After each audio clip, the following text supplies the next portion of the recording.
Namaskar. I Vishwarupa Rath welcome you all to the Uday India digital platform. Today, I want to inform you as to how the grand old Congress party is again hell-bent on dividing our nation. Rahul Gandhi is on move now for Bharat Jodo Yatra. But every day, Rahul Gandhi is hurting the sentiments of our countrymen. His remarks on different issues during the yatra seemingly aim at hurting the Hindu sentiments, and he plays vote bank politics. Whenever Rahul opens mouth, whatever he utters becomes controversial. This shows his political immaturity and lack of understanding about our great nation. Bharat has a vast composite culture and tradition. We believe in Vasudhaiva Kutumbakam. But one fails to understand why Rahul Gandhi does not follow unity in diversity. Why is he becoming instrumental in giving a bad name to the Congress party? Rahul Gandhi is dividing the society in the name of religion for mere vote bank politics during the ongoing Bharat Jodo Yatra. Rather, it should be called Desh Todo Yatra. And this is substantiated by the fact that Rahul Gandhi's visit to a pastor in Tamil Nadu during a short break amid the party's Bharat Jodo Yatra is a new low in Congress's tactics of bringing disruption in otherwise peaceful India.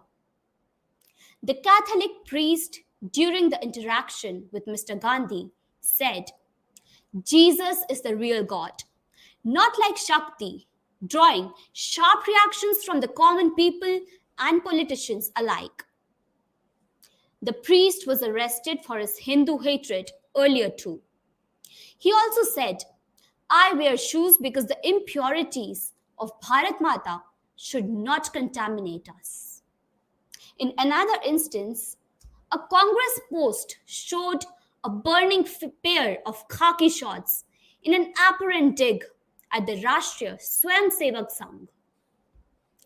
These instances are part of an ongoing attempt by the Congress and especially Rahul Gandhi and his leftist minded associates to disrupt the peace of the country. Rahul Gandhi's philosophy of creating disruptions in the country just for the sake of power does not bode well for the country. As the viewers might be aware of the various toolkits applied by the Congress in the recent past to instigate violence in the country, right from anti-CAA protests to farmers' agitation and current Bharat Jodo Yatra is a testament to the policy of disruption practiced by the grand old party to get the power at any cost. Rahul Gandhi is trying to shame the country on every foreign platform he speaks. Time and again, his lies have been proved wrong, and he is such a shameless guy that he does not even think twice before peddling lies in front of the people of India. Every time he comes back to the country from his alleged holidays, the country witnesses another round of violence in some parts of the country. His Bharat Jodo Yatra is another such facade which is being rejected by the people of India. Does India need a politician like him to be on the top post of the country? Now, let us discuss about the Jungleraj in Bihar. Bihar is known for its rich past, heritage, Nalanda, Gaya, non-violence, and many more things.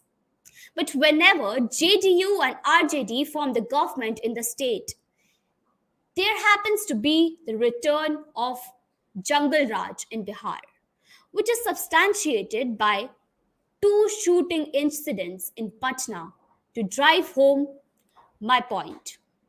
One is the shooting of a class 12th girl, and another is the shooting of a Jawan.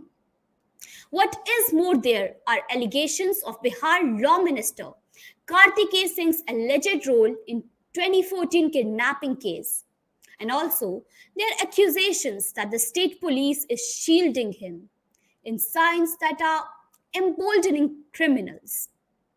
These are not routine, unusual crime incidents. These reveals, this reveals how emboldened and fearless criminals are feeling days after the JDU RJD government assumed charge. If such is the situation in the state capital, one can imagine which way Bihar is headed. The state is returning to Jungleraj. What is more, the Patna High Court had in 2017 rejected RJD MLC Kartikeya Singh's anticipatory bail application in a kidnapping case, asking him to surrender before a lower court and seek regular bail. And for all these incidents, the person responsible is Chief Minister Nitish Kumar. The famous turncoat or Paltu Kumar recently took oath as the Bihar Chief Minister for the 8th time. In the last 30 years, the JDU patriarch has created his own style of survival politics, which had helped him to be at the helm of affairs in Bihar for last 17 years now. Whether it be with NDA or Mahagathbandhan with RJD and Congress, only constant figure remains is Nitish Kumar. He was chosen in 2005 on his plank of Jungleraj under Lalu and family regime, but he now has managed to make government with the same family. Nicknamed as Susashan Babu, his major poll plank has been a crime-free state, but the data shows otherwise. According to NCRB data, both violent crimes as well as abductions have risen majorly under Nitish rule compared to Lalu years. Murder cases may have come down as compared to Lalu era. The overall figures remain grim. While people in Bihar have longed for a fall in crime graph, they also aspire for a significant rise in their personal income, and Nitish government has failed them on this front too.